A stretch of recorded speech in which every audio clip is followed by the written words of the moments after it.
Hi. I'm Hazel. And if you've ever had to deal with a toxic mother-in-law, then buckle up, because this story. Oh, it's a roller coaster. Let's rewind to when things were manageable. For the first few years of my marriage to Michael, things with his mom, Eleanor, were tense but distant, literally. We lived several hours away from her, and honestly, that distance was the only reason I didn't lose my mind. Eleanor is one of those people. Old school, judgmental, thinks she's always right and that her opinion should somehow be gospel in my household. And me? I'm the woman who apparently corrupted her perfect boy by being, an independent adult with boundaries. Now, Michael is a good man, smart, loyal, and very family-oriented. That last part? That's where things get tricky. He loves his parents, and for a long time, he didn't fully see how passive-aggressive and overbearing Eleanor could be. Meanwhile, her husband, Thomas, is actually lovely. Kind, soft-spoken, always treated me like a daughter. He's the only reason I didn't immediately vote for a no-contact policy. Then life threw us a curveball. Michael got a job offer that was too good to pass up. It came with a raise, benefits, the works, and it was just 30 minutes from his parents' house. I wanted to be supportive, of course I did, but deep down, I had this gnawing feeling that moving closer to Eleanor would unravel everything I'd worked so hard to keep balanced. Spoiler alert, I was right. At first, I tried to convince myself that it wouldn't be so bad. We'd set boundaries. Keep visits limited. Be civil. I told myself, Hazel, you've dealt with worse. Just smile through it. And I really tried. Because at the center of all this wasn't just me or Michael, it was our daughter, Mabel. Our sweet, bright, compassionate little girl who deserved to have grandparents in her life. And since I'm no contact with my own parents for reasons I won't unpack right now, Eleanor and Thomas were the only grandparents Mabel had, so I let things slide, for Mabel's sake. I ignored the passive-aggressive comments about how I dressed too casual for a wife, or how I let Mabel eat too many soft foods, whatever that means. I bit my tongue when Eleanor gave me parenting advice no one asked for. I played nice. But it was exhausting. Like walking barefoot on eggshells. And the worst part? Every time I said something to Michael, he'd give me the same answer, "That's just how mom is." That line, "That's just how mom is," should have been a red flag the size of Texas. Because when someone shows you who they are over and over again, and you keep excusing it, eventually, they stop pretending to be decent altogether. And Eleanor. Well, she was just getting started. Now here's where things went from uncomfortable to downright dangerous. So, my daughter Mabel has a severe nut allergy. I'm talking about the kind where even the smell of nuts can make her sick. We're not dealing with picky eating or mild rashes here. This is EpiPen on standby, call 911 if she accidentally gets exposed level serious. And Eleanor? Oh, she decided that this life-threatening allergy was a matter of opinion. From the minute she found out about Mabel's allergy, Eleanor made it her personal mission to disprove it. People didn't have all these allergies back in my day, she'd scoff, like we were making it up for attention. You just build tolerance through exposure. Excuse me? That's not how any of this works. And I must have told her a dozen times, calmly at first, then more directly, Mabel's allergy is real. It's dangerous. It's been medically diagnosed. Please stop pushing this, but Eleanor wouldn't let it go. She kept suggesting adding nuts into Mabel's diet. Just a little bit won't hurt her, she'd say with that smug tone that made my skin crawl. She needs to build an immune system somehow. As if I was depriving my daughter of protein instead of saving her life. And the most infuriating part? She started trying to convince Mabel too. I overheard her once saying, "Sweetie, one day you'll eat nuts just like everyone else. Mommy just worries too much." I was livid. I sat down with Michael and said, "I'm really worried about your mom. I don't feel safe letting Mabel be alone with her. What if she tries something?" And you know what he said? "Hazel, come on. My mom has her opinions, but she knows her limits. She wouldn't actually do anything. Plus, my dad's always there. I wanted to believe him. I really did. I knew how much he loved his parents, and I didn't want to be the one to drive a wedge between them. But this wasn't about some annoying comment at dinner or a passive-aggressive gift.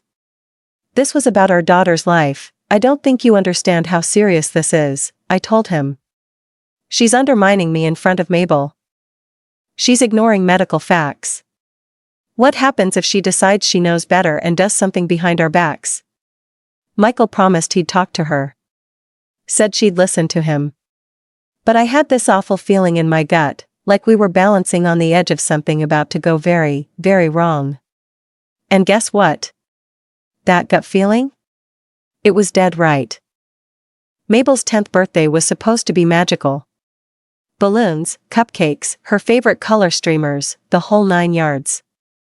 She was glowing, excited to see her friends, bouncing around the house like a little firecracker. We'd invited family and a few close neighbors. Even Eleanor and Thomas were invited, because despite everything, I was still trying to do the whole keep the peace thing for Mabel's sake. I wanted her to feel loved, surrounded. Not caught in the crossfire of adult drama, and of course, Eleanor showed up early. Not fashionably early, strategically early, clutching this huge gift wrapped in shiny pink paper like she was delivering the freaking Ark of the Covenant. Happy birthday, Mabel. I brought you something very special, she announced, like she was some fairy godmother. Mabel was ecstatic. She turned to Thomas and asked what it was, and he, bless his heart, said, "No clue, sweet pea. Your grandma handled this one all by herself." Cue the red flag waving in my brain. I gently suggested we wait to open presents until after the cake and all the guests arrived. Seemed normal, right? But Eleanor was adamant. No, Mabel needs to open my gift now. That's why I came early. She was practically vibrating with excitement. Mabel, being the sweet and trusting kid she is, begged to open it. I caved, thinking, fine. If it makes her happy. Huge mistake. Mabel tears the paper off and finds a custom birthday cake. Her name in pink frosting. Little flowers. At first, she lit up with joy. "It's beautiful, Grandma," she squealed. And then, not even a minute later, her body folded like paper. She collapsed. Just dropped. Her face turned ghost white, her throat started to swell, and she couldn't breathe. People screamed. Someone dropped a plate. Michael froze. I didn't. I ran.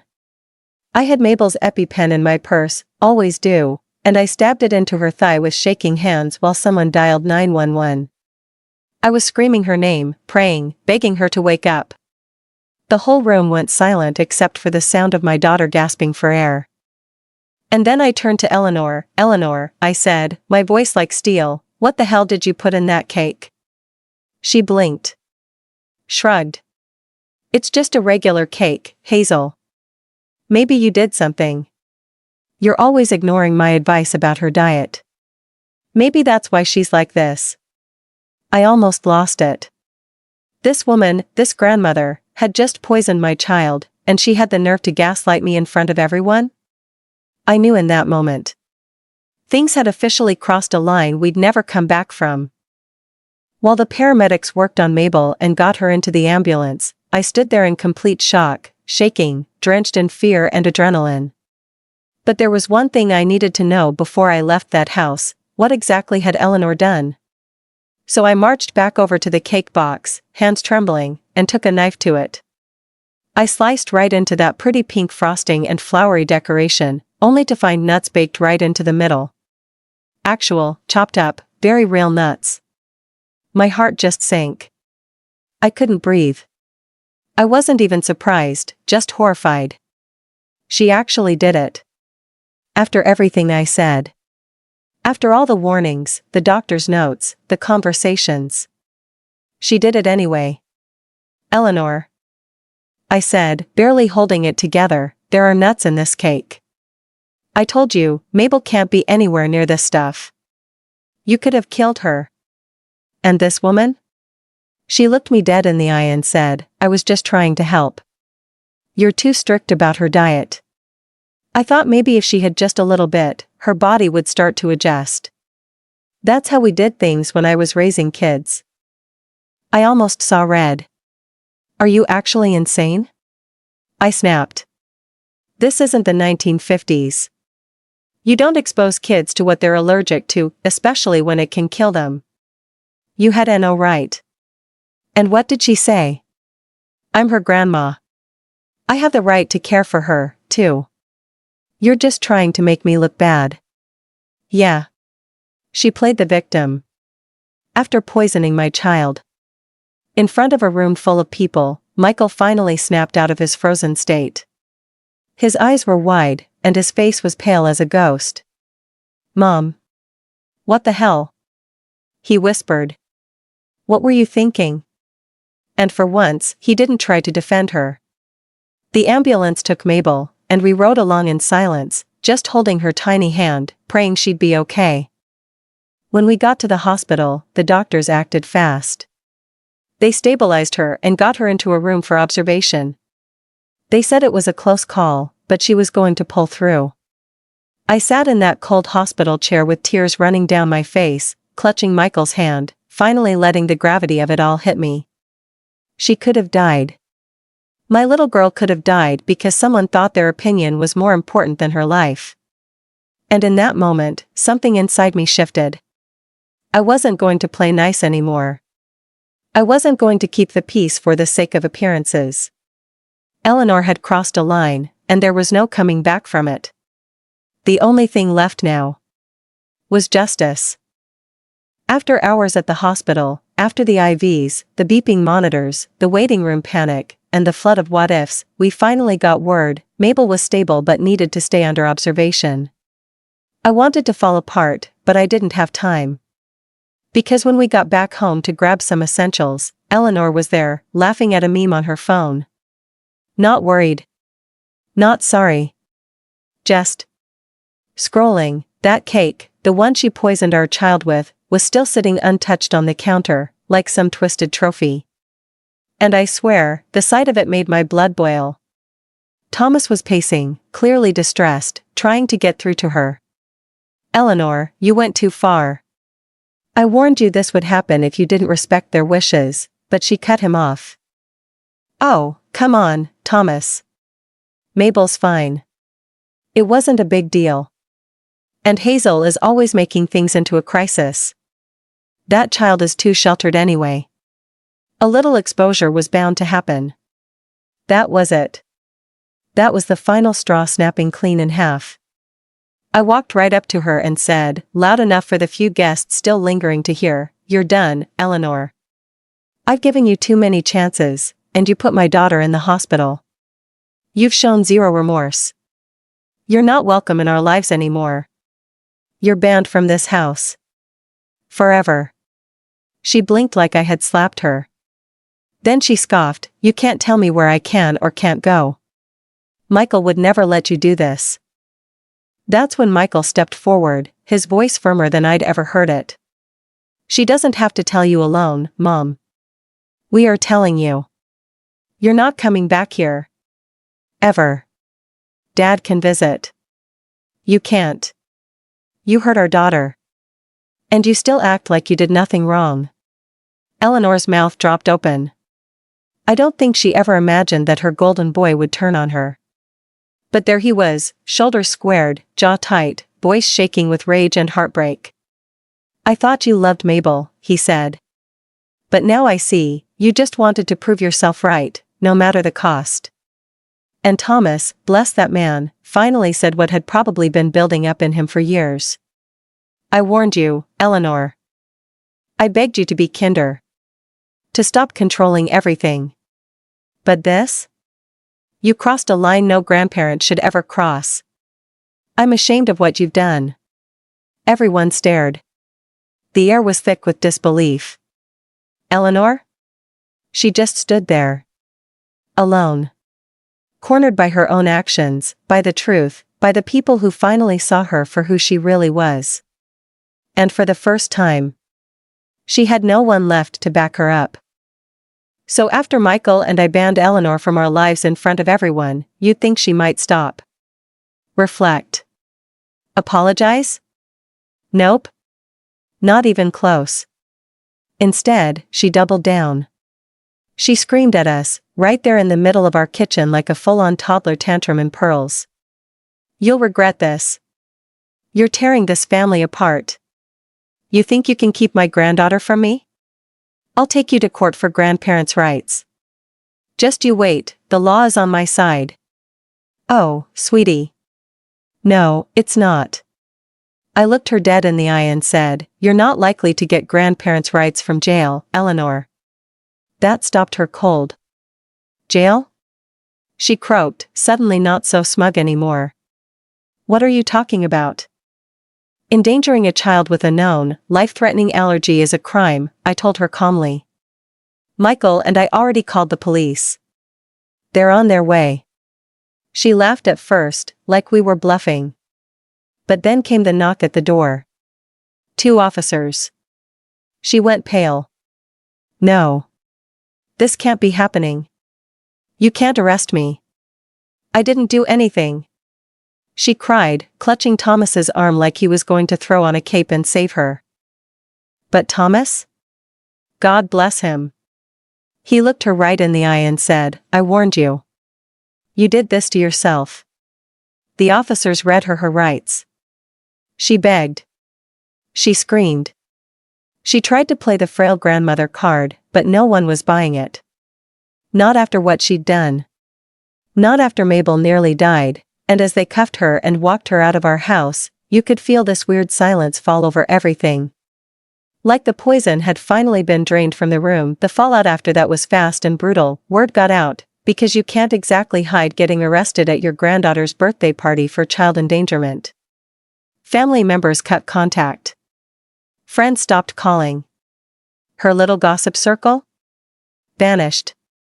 No sympathy. Just whispers and judgment, the kind she'd usually dish out, but now it was aimed squarely at her. And then Thomas, quiet, loyal Thomas, filed for divorce the very next day. He walked into that jail, handed her the papers, and said, "I'm done." Eleanor went from queen bee to completely alone in less than 48 hours. No husband. No family. No friends. And as cruel as it sounds, I didn't feel bad for her. She wasn't a victim. She was a danger, and we finally treated her like one. We weren't being dramatic. We were being parents, and our only priority now was making sure Mabel would never have to feel unsafe again. The morning after everything came crashing down, Mabel finally woke up in the hospital. Her eyes fluttered open, confused and tired, and when she saw me, she burst into tears and clung to me like her life depended on it. "Mom," she whispered, her little voice shaking, "please don't let Grandma near me again. She made me eat something that hurt me. I don't want to see her. Ever." And that was it. That was the moment that hardened something inside me for good. I'd been angry. I'd been hurt. But now? I was a mother in full-on protection mode. There was no more room for excuses or second chances. Eleanor was done. For good. When we got home from the hospital, I sat down with Michael, and we agreed this wasn't just a family feud. This was trauma. Real, emotional trauma that needed healing. For Mabel, for us, and for the fragile trust we had left. So we found a therapist for Mabel to help her process everything, and Michael and I started attending family counseling. Because even though he finally saw the truth, we still had healing to do together. His guilt was eating him alive. He kept saying, "I should have believed you sooner, Hazel. I should have protected both of you better." And you know what? He was right, but he was trying now, and that mattered. And legally? We didn't just stop at banning Eleanor from the house. We took it all the way. With the police report, the hospital records, and the fact that she showed zero remorse, we had enough to file a restraining order. Permanent. No contact. No loopholes. If she ever so much as texted, she'd face even more legal trouble. And yes, we made sure the school had her photo on file. Mabel's safety became the line we refused to let anyone cross ever again. As for Thomas, he was a rock. He visited often, brought Mabel coloring books and puzzles, and gently reassured her that not all grandparents were dangerous. He was devastated by what Eleanor had done, but he never made excuses. He just showed up for us. Quietly and consistently, the way real family should. And Eleanor? Well, karma didn't waste any time.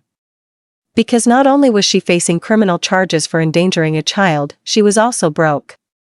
The judge ordered her to cover Mabel's medical bills, but she couldn't pay a cent. No savings, no allies, no one willing to help her. So she got prison time. The court handed down the sentence, and just like that, Eleanor went from toxic matriarch to inmate. Her downfall was ugly, but it was justified. Actions have consequences. And she finally had to face hers. And for the first time in years, I could breathe. It's been months now, and life finally feels calm. Peaceful, even. Mabel's back to smiling the way she used to. She doesn't flinch when someone hands her food anymore because she knows we've got her back. We triple-check labels. We talk about safety. But we also talk about love and trust and what it means to be protected by the people who truly care about you. Michael and I are stronger too. What we went through could have torn us apart, but instead, it bound us closer. He shows up every single day, not just as my partner, but as the father Mabel deserves. We've cried together. We've gone to therapy together. We've sat in complete silence on the couch, just holding hands, knowing we've survived something that no family should ever have to. And Thomas? He's still part of our lives, and always will be. He stepped up in ways that shocked even me, cutting ties with the woman he once loved because he chose what was right. That kind of loyalty? That's what real family looks like. As for Eleanor, she's just a name we don't say much anymore. She's in prison, divorced, abandoned by the very people she thought would always defend her. We're not angry anymore, we're just done. The restraining order stands. The legal doors are closed. If she ever tries to come back, we're ready. We've done everything to make sure Mabel grows up safe, free from fear, and surrounded by people who listen when she says something hurts. I never wanted this kind of story to be mine. But here we are. And weirdly, I'm proud of it. Proud that I didn't stay silent. Proud that I stopped playing nice just to keep the peace. Proud that when it mattered most, I became the mom Mabel needed.